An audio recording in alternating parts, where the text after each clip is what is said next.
माँ सरस्वती ने तोड़ा कालिदास का घमंड।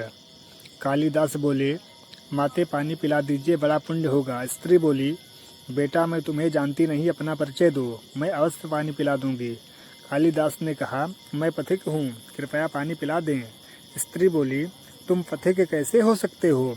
पथिक तो केवल दो ही हैं, सूर्य व चंद्रमा, जो कभी रुकते नहीं, हमेशा चलते रहते हैं। तुम इनमें से कौन हो, सत्य बताओ।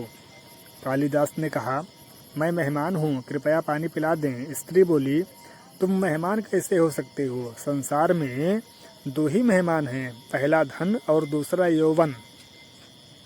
इन्हें जानने में समय नहीं लगता। सत्य बताओ, कौन हो तुम?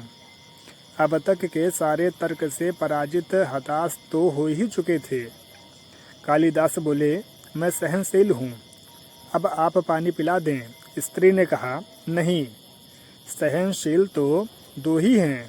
पहली धरती, जो पापी पुण्यात्मा सबका बोझ झेल सहती है, उसकी छाती चीरकर बीज बो देने से भी अनाज के भंडार देती है। दूसरे पेड़, जिनको पत्थर मारो फिर भी मीठे फल देते हैं। तुम सहनशील नहीं, सच बताओ तुम कौन हो? कालिदास लगभग मूर्छा की स्थिति में आ गए और तर्क वितर्क से झल्लाकर कालिदास बोले, मैं हठी हूँ। स्त्री बोली, फिर असत्य। हठी तो दो ही हैं, पहला नख और दूसरे केश, कितना भी काटो बार बार निकल आते हैं। सत्य कहें, कौन हैं आप? पूरी तरह अपमानित और पराजित हो चुके थे। कालिदास ने कहा, फिर तो मैं मूर्ख ही हूँ। स्त्री ने कहा, नहीं, तुम मूर्ख कैसे हो सकते हो?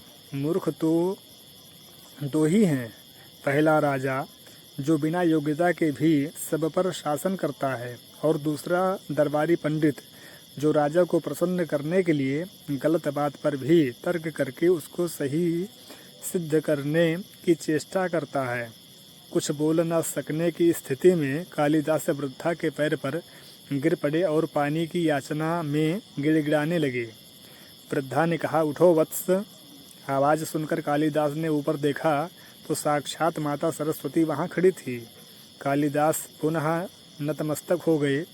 माता ने कहा, शिक्षा से ज्ञान आता है, न कि अहंकार। तूने शिक्षा के बल पर प्राप्त मान और प्रतिष्ठा को ही अपनी उपलब्धि मान लिया और अहंकार कर बैठे, इसलिए मुझे तुम्हारे चक्षु खोलने के लिए ये स्वांग करना पड़ा। कालिदास को अपनी गलती का समझ में आ गई और भरपेट पानी पीकर वे आगे चल पड़े।